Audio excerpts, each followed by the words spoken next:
What's up YouTube, Dale here from Zephyr, and today I am bringing you an update to Pure Argostar.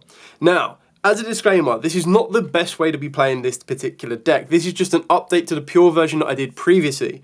The better way to play this deck will be with the technical Tombkeeper cards, just because it gives you access to continuous trap cards that you already control, turn 1 and technically turn 0, that give you a bit more ability to get additional effects off of the back of the Argostars.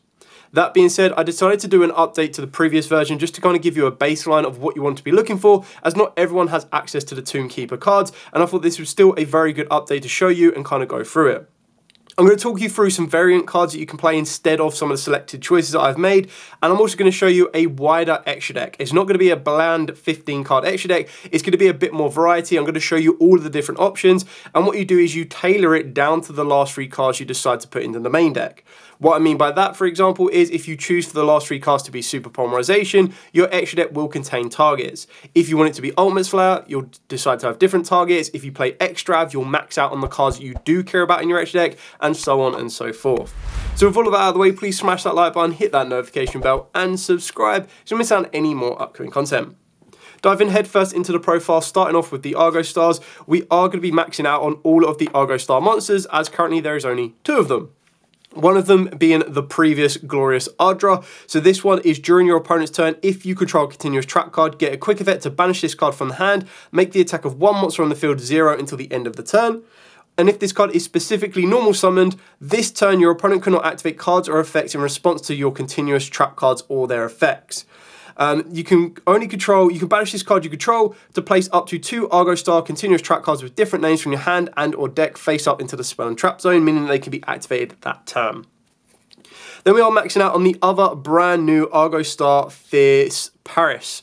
Now this one gains 700 attack and defense, so it does get a little bit more aggressive for each Argostar monster with different names you control, except this card.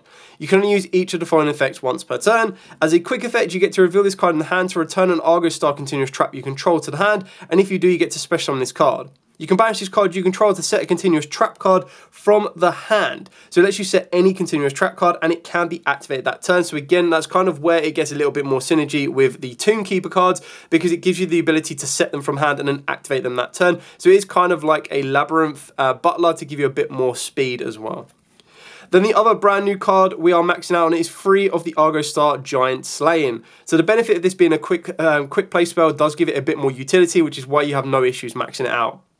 So you add an Argostar monster from the deck to the hand. Then immediately after this effect resolves, if a continuous trap card is in your monster zone or a continuous trap with an effect that special summons itself as a monster is in your spell and trap zone, you get to normal summon a warrior monster. So that's how you're going to be able to normal summon the glorious Ardra during your opponent's turn, and this card has been a massive piece that has been missing, so I'm so glad that we actually got this now. On top of that as well, if it wasn't enough, during your main phase, you get to banish this card from the graveyard to then target 2 cards on the field, including an Argostar continuous trap card you control, return them to the hand. You can only use 1 effect per turn, so in the ideal scenario, you want to be able to activate the effect during your opponent's turn to get you the normal summon of your glorious Ardra, and then during your turn, you get to banish this to then return cards, which gives you a form of disruption or a way to kind of out a bit of your opponent's field before you start committing to the field itself. We then play 3 of the Argostar Home Stadium. So once per turn, pay 1,000 life points and to add a Argostar card from the graveyard or banishment to the hand. Now keep in mind as well, the Argostars already have confirmed more support. They get a rank 4 in the upcoming next core set. So now you want to be picking these cards up while they are relatively cheap if you are looking to play this deck, as it is very, very fun. And it is just kind of very simplistic because you only really need to recycle around your 2 Argostar monsters. And then it kind of gets more complex depending on the variant that you want to be playing around with. On top of that as well, add an Argostar card from your graveyard or banishment to the hand, but then each time a continuous trap in your spell and trap zone is special summoned to your field, you inflict 500 damage to your opponent. So again, that's where the benefit of the Tombkeepers are going to be coming in, because the Tombkeepers are naturally already going to give you access to 2 continuous trap cards, if not a third, if you do play the original Odeon card. So it's entirely up to you. I do feel that that is the better way to play the deck. As I've already mentioned, I'll talk you through the cards you would take out to put those in later on. So you inflict 500 damage to your opponent, and then once per chain, if a continuous trap card activates its effect in the monster zone while you have a banished Argostar, you get to target a face-up card your opponent controls and negates effect until the end of the turn, and that's going to get even more synergy with, as I skip ahead a little bit, your Statue of Anguish. Then for the last spells, 1 Pot of Prosperity and 1 Reinforce of the Army. You can take out 1 Home Stadium for a Terraforming if you want to, but I want it to be a little bit more respectful of Drow and Lockbird, which is why I've maxed out on 3 Home Stadium instead of. Then for the trap cards, we are maxing out on the Lightning Tudia. So this one, while this card is face out in the spell and trap zone, warrior monster you control gain 500 attack and defense. And once per turn, you get to discard a card to special on this card as an effect monster, warrior, level 4, 2000 attack and 2000 defense with the following effect. This card is also still a trap. Then you can add an Argostar card from the deck to your hand, except itself. Once per turn, quick effect, you get to place this card face up into the spell and trap zone. So 2 Slayers. So off of the back of the Slayers, while this card is face out in the spell and trap zone, warriors cannot be destroyed by card effects. And then once per turn, when your opponent activates a card or effect, you get to special on this card as an effect monster with 800 attack and 800 defense with the following effects. Then if you have a banished Argostar monster, you can return 1 card on the field to the hand. Once per turn, quick effect, again, place this card face up into your spell and trap zone. Finish off with 2 of the Swifts. So while this card is face out in the spell and trap zone, warriors you control cannot be destroyed by battle. And then once per turn, if a continuous trap card in the monster zone, you can special summon this card as an effect as 1800 attack and 1800 defense with the following effect. If you have a banished Argostar monster, gain 500 attack, 500 life points. And then once per turn, quick effect, place this card face out into the spell and trap zone. Then for the semi-deities that we are playing, like you play this no matter what variant you are going with, is the Apophis Swamp Deity, as it just allows you to non-target negate cards up to the number of other continuous trap cards, so you're already playing loads already. 1 Angel Statue Azaroon, this is one of the cards you could sacrifice if you do start putting into the rest of the Tombkeeper cards, and the 1 Statue Anguish of Pattern. Every time a continuous trap card is summoned, if you special summon technically from the spell and trap zone, while this card is a monster, you get to target card on the field and destroy it every single time. For the hand traps, triple Ash Blossom, double Ghost Spell, double Nibiru, and double Veiler, followed up by 3 Infinite Impermanence. You can flex around with these. If you want to go more control, these are the spaces you can start flexing out for your Tombkeeper cards. And then the final flexible card, which really comes down to your preference, I've gone with 3 Super Poly, just because I didn't feel that the deck naturally had any field breaking presence, and it kind of needed an incredibly powerful card that broke the field in one go. And I felt that something like Super Poly could be the better option for that, just because your opponent can't respond to it, and then it still gives you a monster on the field to be as aggressive as you possibly can. So as I mentioned, you'd flex around with the hand traps in order to kind of unlock the space for your Tombkeeper cards. You'd really want to be looking for as much consistency as possible. So you'd definitely be playing, I'll just show you some examples now. You'd definitely be playing Apophis the Serpent, and then you'd be looking at playing Treasures of the Kings, possibly Anubis just to give you a bit more consistency. Definitely your Merciless Scorpion Circuit with a Temple of the Kings, and then of course the Man with the Mark. So these are the cards you'll be looking at adding.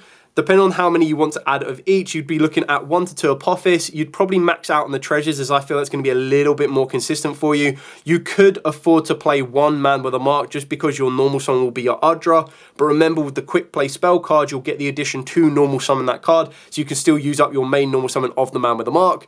1 Temple of the Kings, 1 Circuit, and then it's up to you on how many Anubis the judges you want to play, as this just increases the consistency for the Man with the Mark. So you're going to play 3 of this, you can afford to play 1 of this and adapt it as you see fit.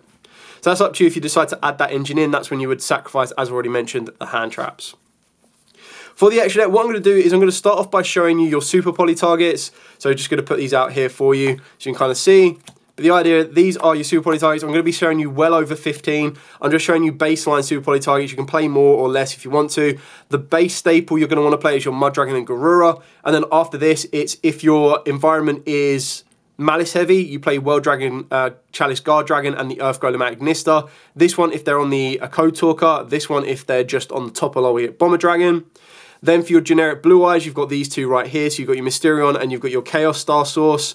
And then generic Fusion, so something along the lines of like maybe Ryziel's with Fiendsmith, or just Fiendsmith with a Dark Element, because then that's where your Predaplant Dragster player can come in. If you're not playing Super Poly, you're probably going to be playing something along the lines of Ultimate Slayer or even Metaltronus if you want to go down that route. But your Ultimate Slayer targets, something like this, and then obviously you'd still add the Garura in here, because then you send the Tri-Brigade for the link, and then you'd send a Garura to get you a draw. So these are your targets to cover if you wanted to play down the Super Ultimate Slayer targets.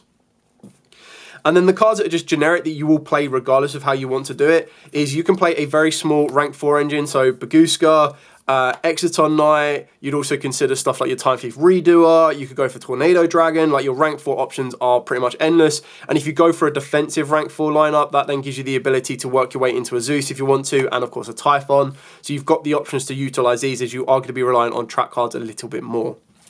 The other stable cards that you will consider, no matter what variant of the last 3 cards you are playing, you'll be playing cards like Link Spider and maybe an Umduct, because most of your trap cards will be considered, like some of your trap cards could be considered non-effect monsters, so you need to be able to turn them into effect monsters to start unlocking access to stuff like SP Little Knight. You don't want to be turning them into effect monsters if you play IP, like that's absolutely fine, but it just gives you that ability to work your way into an SP. Another card that can help you out because you're playing a lot of Earths will be your Asua, to then either bring back an Earth from your opponent's graveyard, and then that will allow you to work into an SP Little Knight. And then, of course, Silhouette Rabbit is probably the most important one, just because it gives you that set of a continuous trap card. So you could, if you're playing Pot of Extravagance in the last 3 spaces, I would say you want to play 3 Silhouette Rabbit as your most important card, and then you'll probably risk it to play 2 SP Little Knights, but it really is entirely up to you. Lots of flexible options in the extra deck. There is nothing that you are really tied to. If you want to play Extrav and don't really care about your extra deck, go for it. But I do feel that you need some aggression in the extra deck, so these would be the first 2 cards I would prioritise, and then kind of work back from there. It really does come down to the environment. If the environment and Super Poly works well at the environment, go with that. If Ultimate Slayer or Metaltronus are better, then go with that. I just feel that they're kind of cards that you might need, depending on the variant you want to be looking for. And that, ladies and gentlemen, is pretty much it for the entire profile update. I hope this gives you a bit of an idea on your own build. Like I've said, I feel that the best version of the Argostars would be to utilise the Tombkeeper cards. But for now, if you just wanted a pure update, just so you had an idea of the baseline and you don't want to go out and buy Tombkeepers, because, I mean, if I'm being completely honest, if you've built Argostars, you're not going to go out and get Tombkeepers. It's probably one of the ones that if you've already built Tombkeepers, you might go out and get Argostars to add it in, because the Argostars will be like incredibly cheap. Last time I checked, I think the Glorious Ardra was the most expensive, whether it be an Ultra or a Secret at like £7 a copy. The Lightning, last time I checked, was like £1 a copy, and it probably still is that. And then the rest are just super rares, so like a friend could probably hook you up with those very easily, depending on how good of a friend they are, I guess. Anyway, any questions at all, by all means, please put in the comments down below. I'm always happy to answer them where at all I possibly can. But for now, as absolutely always, stay safe, and of course, happy dueling.